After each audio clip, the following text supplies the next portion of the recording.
Армағайын, бұл мәдениет айнасы бағдарламасы.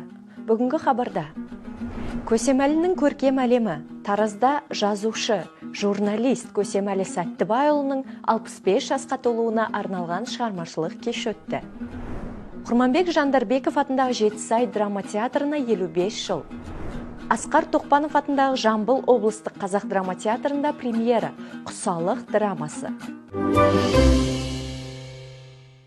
Шоқан Уәлиханов атындағы Жамбыл облыстық әмбебап ғылыми кітапханасы жазушымен бір күн жобасы аясында талантты тұлғалардың шығармашылық кешін өткізіп келеді. Мақсат Әулиеата өңірінде туған қаламгерлердің шығармаларын жас ұрпаққа кеңінен насихаттау.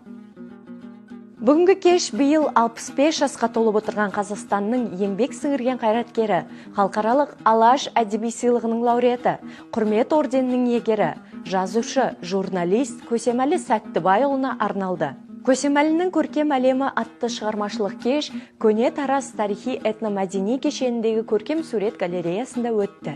Мерейтой иесін құттықтауға зиялы қауым өкілдері, ақын жазушылар, өнер саңлақтары жиналды.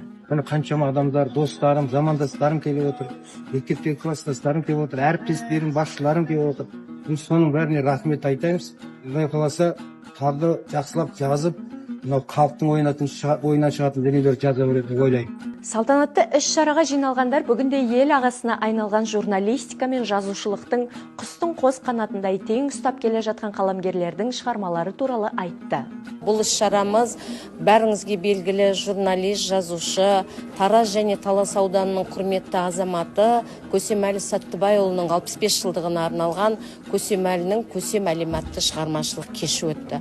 Міне шығармашылық кеш арқылы біз жастарымызды Көсемәлі ағамыздың шығармашылығымен жан жақты әртүрлі қырынан таныстырдық. Шығармашылық кешке қалам ұстаған қауыммен қатар оқушылар мен студенттер де қатысты.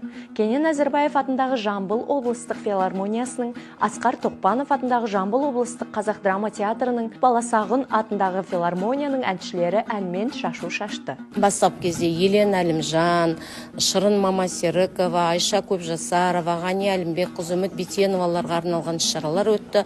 Мына осы үстіміздегі жылы қаңтар айында біз өзіміздің жерлес ақынымыз Серік Томановқа да арнап, ел болып жалпы Жамбыл облысы бір ай бойы қаңтар айында Серік Томановтың шығармашылығын оқыдық. Ал енді мына ақпан айынан бастап барлықтарыңызға белгілі ақын апамыз Шырын Мамасерікованың шығармашылығына арналған үлкен іс-шара өтеді.